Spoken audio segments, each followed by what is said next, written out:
Hello and welcome to today's video. Today we're going to be opening up a box of Yu-Gi-Oh! Metal Raiders, which is going to be not the original printing but the 25th anniversary printing. So this is very nostalgic for me. As you can see here, I'm a big Yu-Gi-Oh! Guy. Love Kaiba, the Blue Eyes White Dragon, all the people in the squad. So we're not opening a box of Legend of Blue Eyes because that was a little bit harder to find. I'm still kind of looking for one. But we are going to be opening a box of Metal Raiders.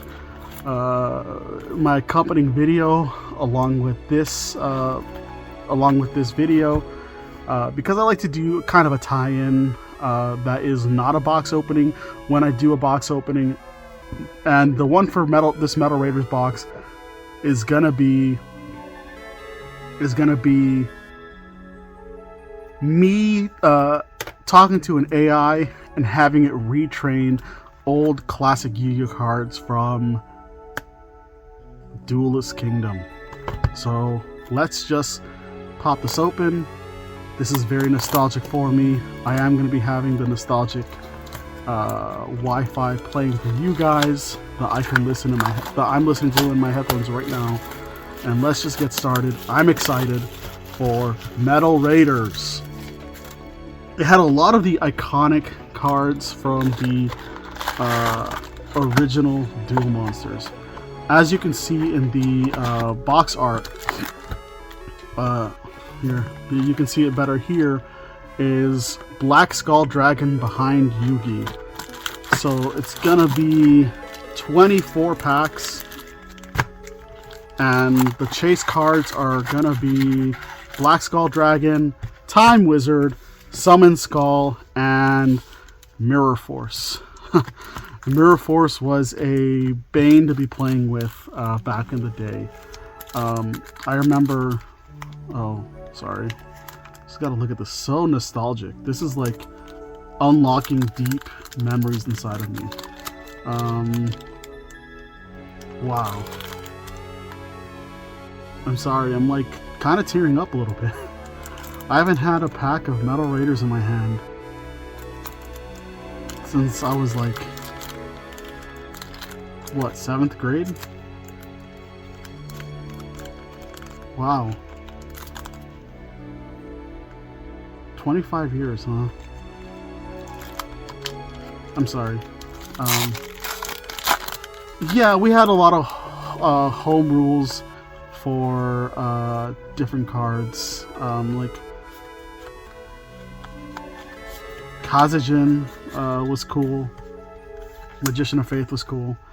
But cards that we had home rules for was if you guys are thinking about what the ultra rares in the set are, or secret rares. I always get mixed up with Yu-Gi-Oh rarities.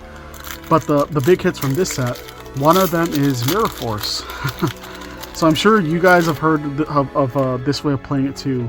But when we were kids, the way we played Mirror Force, for the people who had it, or the people who had fakes, because there were some people who played with fake Yu-Gi-Oh cards, and you know, you're broke as a kid, you never had money. Some people just came from like low-income families, so if they had fakes to play with, we didn't care. Oh, well, I guess let's try and get the Gate Guardian pieces, because we got a Suijin and we got a Kazejin. And then the last one is Sanga Bathuner, I think. Anyways, the way that we play with Mirror Force is if you triggered someone's Mirror Force and you had your own Mirror Force, you could activate the Mirror Force that you had and reflect your opponent's Mirror Force to destroy all of their monsters instead of just destroying, instead of just having yours destroyed. There's Feral Imp, another OG. And looks like Elegant Egotist was the rare for the set. And you know, that was just like a very fun thing to do, and like everyone always went nuts when it happened. Cannon Soldier, one of a card that I remember being banned because it had an infinite loop. not limited by once per turn. I'll just read its effect. You contribute 1 monster to inflict 500 damage to your opponent.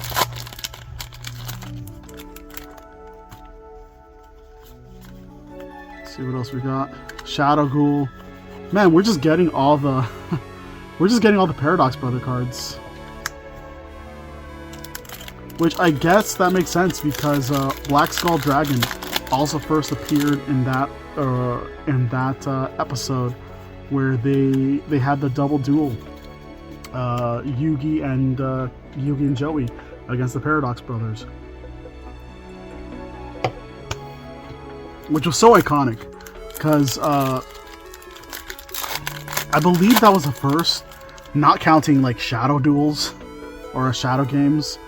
But that was the first, like really alternative form of play that was ever introduced in the anime, and I don't think they've really incorporated it nowadays, like IRL. Like there are people who have done like their own versions of double duels on YouTube, but you know, it's just something very iconic, and like I wish they just played more of that. Looks like we got a copy of the King of Yamamakai, which was a panic card, which all had the very cool gimmick of having weird stat lines. Like this one has 2000 attack and 1530 defense.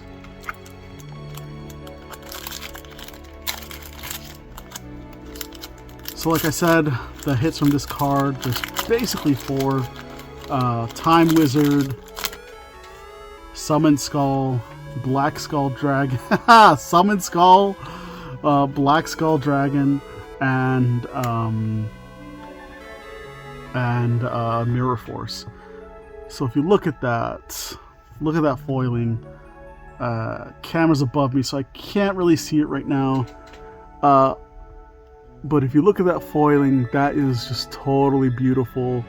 Wow, this is a great card. It throws me back. Yeah, one big difference I'm seeing from the original printing is if you look down here, they add a text where this card is always treated as an Archfiend card.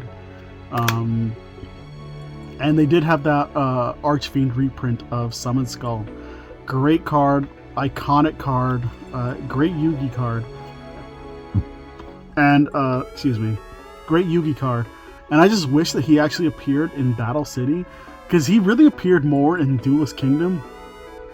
When they introduced tribute summoning in Battle City, Yugi decided to keep his 2 tributes and get rid of Summon Skull. Like, what the hell? Like, it was always, in my opinion, Yugi's best card because it was a 2500 1 tribute.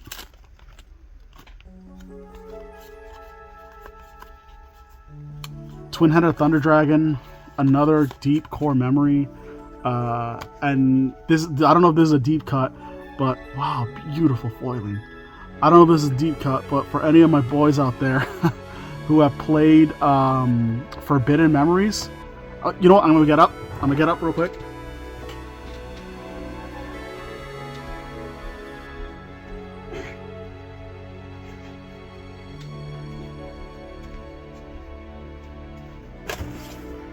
Sorry, I just had this off. I just happened to have this off to the side.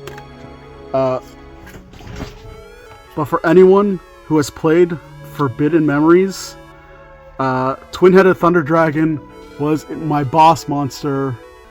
Great fusion monster to have, because you could make it with. Here, let me just put the disc away. You could make it with just a Thunder monster and a dragon. Or 2 Thunder Dragons if you had it, and it was just like a really very reliable boss monster to have, just because the fusion system in Forbidden Memories was so weird and unique. It was basically its own format. Like, I know it sounds weird to know anyone who has not played Forbidden Memories. Definitely my most nostalgic Yu-Gi-Oh game to play. Not sure if it was my favorite, but it's definitely my most nostalgic. If I had to pick my favorite, not counting like online players like like Master Duel or anything, but you know, it probably isn't my favorite. My favorite Yu-Gi-Oh game to play was Yu-Gi-Oh! GX Duel Academy for the Game Boy Advance. So fun, so unique. It was kind of a mix of a life sim and a school and like a school simulator, mixed with the Yu-Gi-Oh card game. Just very unique. The only thing I thought was kind of bullcrap about it was you were not allowed to use banned cards, like like cards on the forbidden list, or if you were, like they were limited. But so you couldn't use like Pot of Greed, but all your opponents in the game used Pot of Greed. I always thought that was bullcrap. Looks like we got Thousand Dragon. He's cool, you know, he's cool. I'm glad he got retrains. I'm glad he got retrained, and he did some pretty iconic stuff in the anime. He was Joey's first real boss monster. But man, this whole just pack opening has been nothing but unlocking memories in me. We got two really good cards here. We got Witch of the Black Forest, which I remember my mom was telling me that the Witch of the Black Forest was, because she was one of those, Witch of the Black Forest was proof that Yu-Gi-Oh was satanic. You know, some of y'all know what I'm talking about. But great card, great tutor, and then Magic Jammer. I'm not sure if it was ever competitively viable, I don't think so. But it's definitely cool to have, and it was just cool, really awesome tool to have in like Playground Yu-Gi-Oh! Especially when you can cheese it.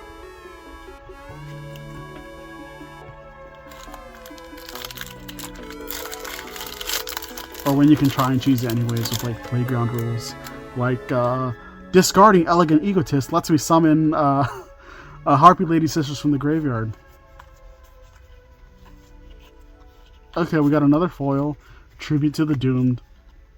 Which some trivia about Tribute to the Doomed is when it was first used in the anime, it was during Battle City when Yugi is dueling a possessed Bandit Keith, who Merrick has invaded his mind. And Bandit Keith uses Tribute to the Doomed to destroy one of Yugi's creatures. And Yugi has a whole freak out. He's like, wow, that card is so rare, there's like only 2 of them, or something like that. We're down to our last 4.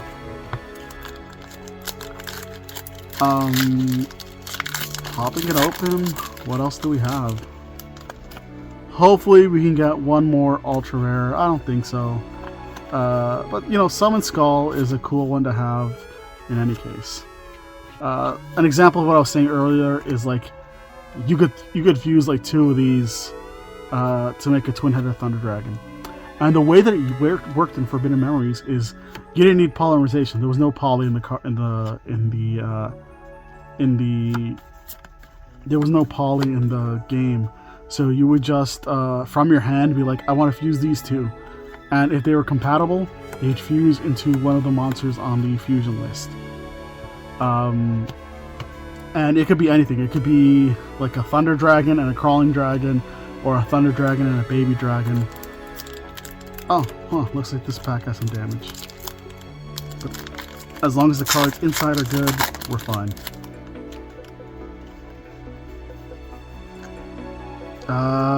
Yeah, nothing in here. Just Battle Steer, which was always, you know, it was okay. But like, Battle Ox is way more iconic and usable because he wasn't a 5-star. Down to our second to our last pack.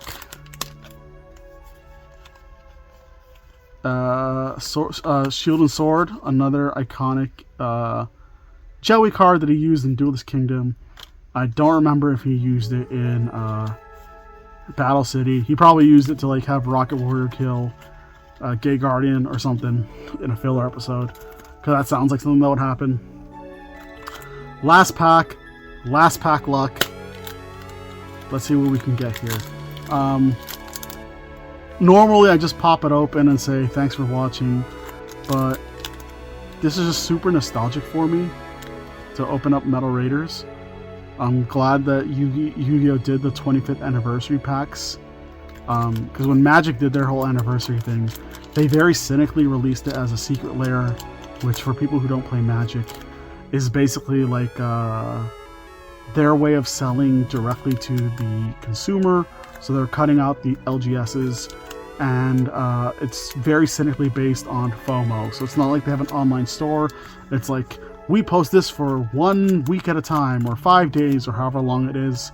It's different depending on the secret lair, and they kind of push up the FOMO because they're like, get it before you run out, before we run out, and just very cynical. And they did that to celebrate their anniversary, and it was just kind of distasteful, especially when Yu-Gi-Oh just re-released their old classic boxes at a very affordable price. Like, this was $65, worth every dollar.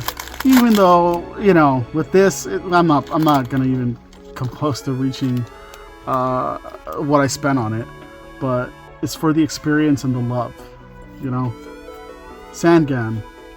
Okay, unfortunately we didn't get Mirror Force, and we didn't get Sanga of the Thunder, which I was kind of hoping for, so I can finish off these Gate Guardian pieces. But like I said, this was a very nostalgic set to open. I'm feeling a certain kind of way about it.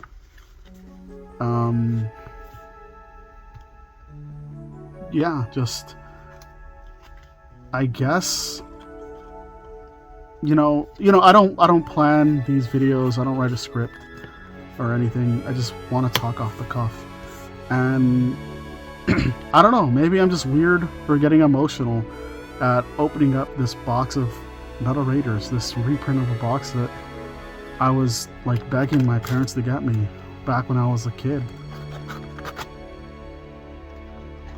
You know, I wish I could just open up that first Yu-Gi-Oh pack again,